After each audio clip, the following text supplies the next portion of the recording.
Hello students, good evening to all of you. So here I am going to discuss some of the worked out examples of H.C. Verma chapter 2 physics and mathematics. So let's start with the first question. First example there, vector has a component along x-axis 25 unit and along y-axis equal to 60 unit. Find the magnitude and direction of the vector. So एक vector है जिसका x component का magnitude है 25, y का magnitude है 60. आपको उसका magnitude निकालना है और उस वेक्टर की डायरेक्शन निकालनी है. तो बेसिकली रिजल्टेंट और मैग्नीट्यूड निकालने का जो एक्सप्रेशन है, जो फॉर्मूला है वो इस तरह से है, a square plus b square plus 2ab cos theta. तो बेसिकली अपने जो कंपोनेंट्स है, लाइक एक कंपोनेंट की वैल्यू है 25, 25 इसका स्क्वायर करेंगे, प्लस दूसरे कंपोनेंट की वैल्यू है 60, इसका भी स्क्वायर करेंगे, एंड प्लस 2 इंटू 25 इंटू 65. तो बेसिकली जो कंपोनेंट है एक्स कंपोनेंट है और एक वाई कंपोनेंट है, तो ऑब्वियसली इनमें थीटा जो रहेगा वो 90 रहेगा. तो लिखा जाएगा cos 90, cos 90 0, तो ये टर्म जीरो हो जाएगी. So it is like 25 square plus 60 square, so it is like 625 plus it is 3600 students. तो इसका जो रूट आएगा सॉल्व करने पर इट इज़ बेसिकली 65. सो 65 जो है वो मैग्नीट्यूड है अपने वेक्टर का. और अगर उसके डायरेक्शन की बात करते हैं, उसका डायरेक्शन हम निकाल सकते हैं simply using the formula tan beta, और जिसे आपने पढ़ा होगा tan beta is equal to B sine theta upon A plus B cos theta करके. बट हियर हमारे जो कंपोनेंट्स हैं वो एक्स और वाई कंपोनेंट है सिंपली, सो हम ले सकते हैं tan beta is basically perpendicular upon base.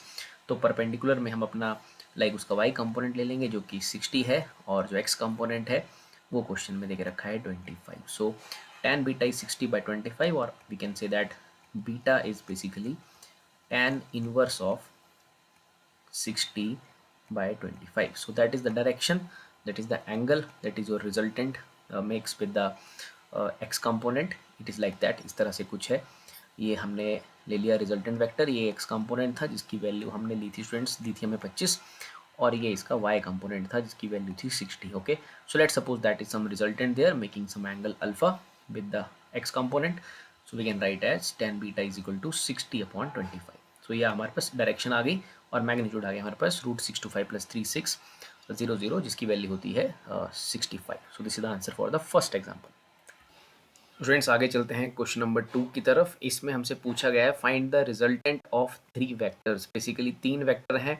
पहला है 5 मीटर एक्स एक्सिस के साथ 37 डिग्री पर, दूसरा है 3 मीटर और तीसरा है 2 मीटर. हमें इसका रिजल्टेंट निकालना है.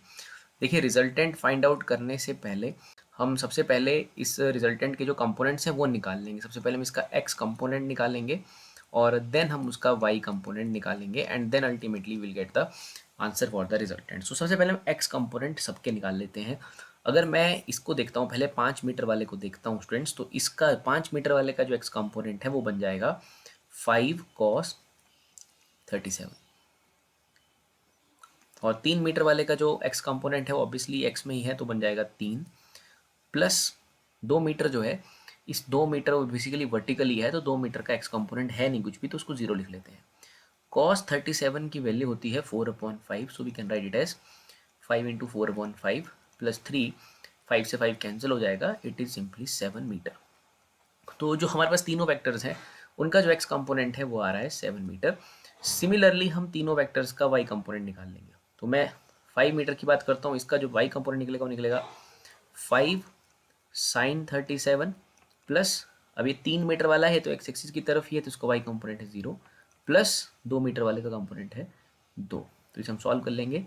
5 जैसे लाइक cos 37 था स्टूडेंट्स 4/5, तो वैसे ही अपना जो sin 37 होता है वो रहता है 3/5, प्लस 0 प्लस 2, 5 से 5 जो है वो कैंसिल हो जाएगा, and we are just left with 3 + 2 is equal to 5. तो बेसिकली जो ये तीनों वेक्टर्स हैं उन तीनों वेक्टर्स का जो एक्स कंपोनेंट है वो निकला है 7 और वाई कंपोनेंट निकला है 5. तो आसानी से हम रिजल्टेंट फाइंड आउट कर सकते हैं. रिजल्टेंट का फॉर्मूला ऊपर यूज़ किया हमने, a square b square 2ab cos theta.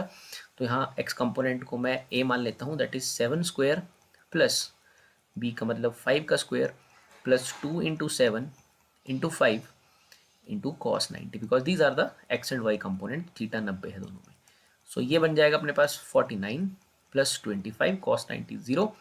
तो ये बन जाएगा हमारे पास √74 approximately it is basically 8.6 is the answer for this question. तो ये हमारे पास रिजल्टेंट का मैग्नीट्यूड निकल गया है।